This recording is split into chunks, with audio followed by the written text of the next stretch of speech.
નમસ્કાર મિત્રો મિત્રો ગુરુ ભગવાન રાશિ પરિવર્તન કરવાના છે અને આ ચાર રાશિ માટે સુંદર મજાના લગ્નના યોગ નિર્માણ થઈ રહ્યા છે. જે વ્યક્તિ લગ્નની રાહ જોઈ રહ્યા હતા કે મારા લગ્ન ક્યારે થશે, તેના માટે આ ચાર રાશિ ભાગ્યશાળી રાશિ માની શકાય. સાથે જે પ્રયત્ન કરી રહ્યા હતા પણ પ્રયત્ન સફળ થતા ન હતા, તેના માટે આ સમય ખૂબ સારો છે.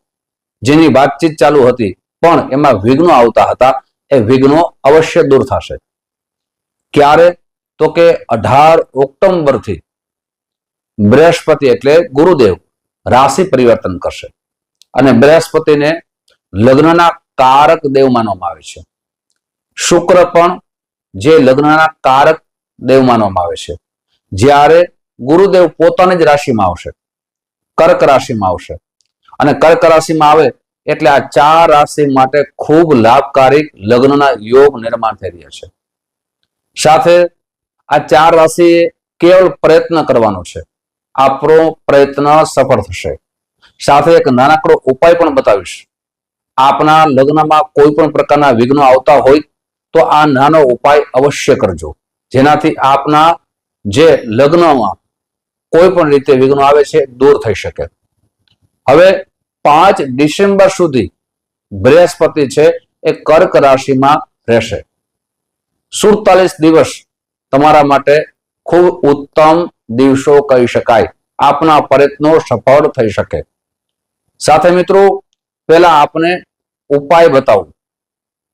આ ઉપાય ખાસ કરીને શરૂઆત કરવાની છે અને ચાર રાશિ, કઈ ચાર રાશિ ભાગ્યશાળી રાશિ માની શકાય. જો આપના લગ્નમાં કોઈ પણ રીતે વિઘ્નો આવતા હોય, અવશ્ય આ ઉપાય કરજો. બધી રાશિઓ પણ કરી શકે, પણ આ ચાર રાશિઓ હમણાં કેવા જઈ રહ્યો છું, એ ચાર રાશિને તો ખાસ કરીને કરવાનું છે. પ્રતિ દિવસ આ નાનકડો મંત્ર છે, એ મંત્રના આપને રોજ એક માળા કરવાની છે. સાથે વિષ્ણુ શાસ્ત્રનો પાઠ કરવાનો છે. આપને વિષ્ણુ શાસ્ત્રનો પાઠ ન આવડે તો કેવલ વિષ્ણુ શાસ્ત્રનો પાઠ સાંભળવાનો છે.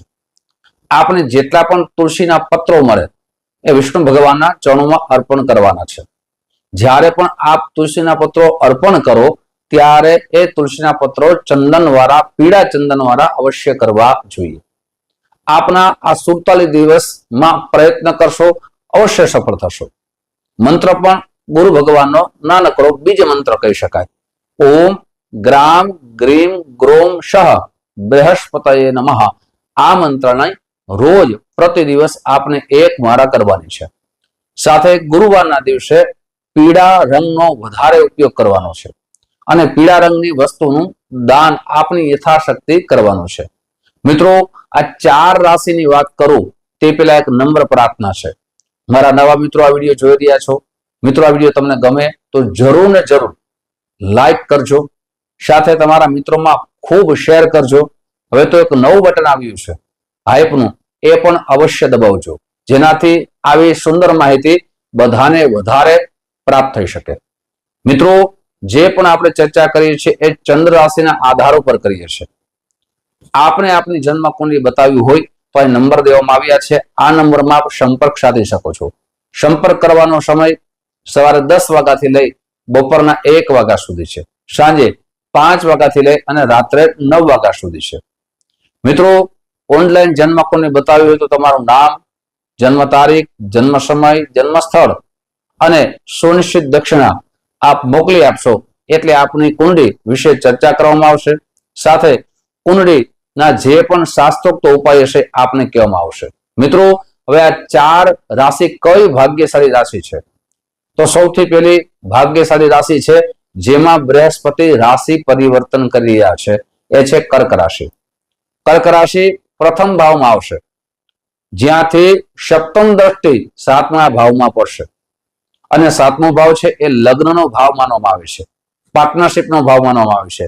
એટલે આપના માટે, કર્ક રાશિના જાતકો માટે ખૂબ સારો સમય છે.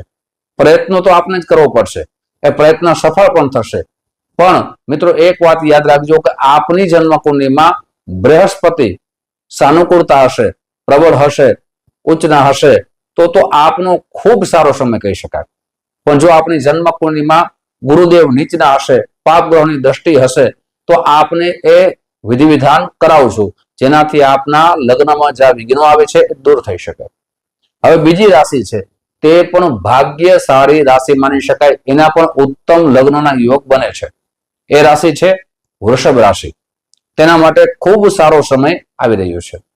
ત્રીજી રાશિ છે જ્યાં સપ્તમ દ્રષ્ટિ પડશે બૃહસ્પતિની, એટલે કે 7મા ભાવમાં એ રાશિ છે એ મકર રાશિ છે. મકર રાશિના જાતકો માટે ખૂબ સારો સમય છે. સપ્તમ ભાવમાં દ્રષ્ટિ પડશે બૃહસ્પતિ, અને એ સપ્તમ ભાવની રાશિ માટે ખૂબ લાભકારક બની શકે છે. ચોથી રાશિ છે મિત્રો, તે પણ ભાગ્યશાળી રાશિ માની શકાય. બૃહસ્પતિની ત્રીજી દ્રષ્ટિ પડે એ છે કન્યા રાશિ. આ કન્યા રાશિ એટલે કે 4 રાશિ, પહેલી રાશિ કર્ક રાશિ, બીજી રાશિ વૃષભ રાશિ, ત્રીજી રાશિ મકર રાશિ અને ચોથી રાશિ કન્યા રાશિ. આ 4 રાશિ માટે તો ઉત્તમ સમય છે.